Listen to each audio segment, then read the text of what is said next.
Hi everyone, ನಮಸ್ಕಾರ.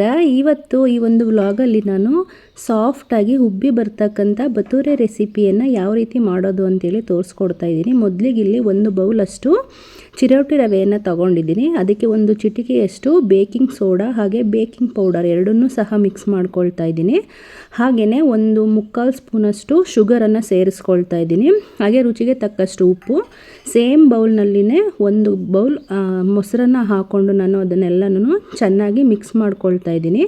ಅದಾದ ನಂತರ ಸ್ವಲ್ಪ ನೀರನ್ನು ಸೇರಿಸ್ಕೊಂಡು ಒಂದು 10 ನಿಮಿಷಗಳ ಕಾಲ ರವೆಯನ್ನು ನೆನೆಯೋದಕ್ಕೆ ಬಿಡಬೇಕು. ಅದಾದ ನಂತರ ಇಲ್ಲಿ 1 ಕಪ್ ರವೆ ತಗೊಂಡಿದ್ದೆ. 2 ಕಪ್ ಮೈದಾ ಹಿಟ್ಟನ್ನು ಸೇರಿಸ್ಕೊಂಡು ಚೆನ್ನಾಗಿ ಚಪಾತಿ ಹಿಟ್ಟಿನ ಅದಕ್ಕೆ ಅದನ್ನು ಕಲಿಸ್ಕೊಳ್ತಾ ಇದ್ದೀನಿ. ಕೊನೆಗೆ ಸ್ವಲ್ಪ ಎಣ್ಣೆಯನ್ನು ಗ್ರೀಸ್ ಮಾಡಿ ಅದನ್ನು ಒಂದು ಅರ್ಧ ಗಂಟೆಗಳ ಕಾಲ ಆದ್ರೂ ಬಿಡಬೇಕು. ಟೈಮ್ ಇದ್ದರೆ 1 ಅವರ್ ಬಿಟ್ಟರು ನಡೆಯುತ್ತೆ.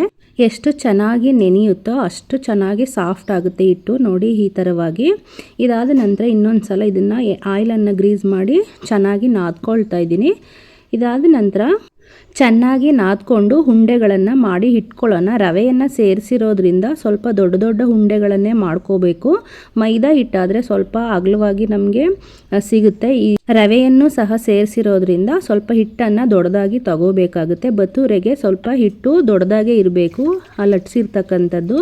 ಈ ಲಟ್ಸಾದ ನಂತರ ಕಾದಿರೋ ಎಣ್ಣೆಗೆ ಹಾಕಿ ಕರೆದ್ರೆ ಈ ರೀತಿ ಸಾಫ್ಟಾಗಿ ಉಬ್ಬಿ ಬರ್ತಕ್ಕಂಥ ಬತೂರೆ ರೆಡಿ ಆಗುತ್ತೆ.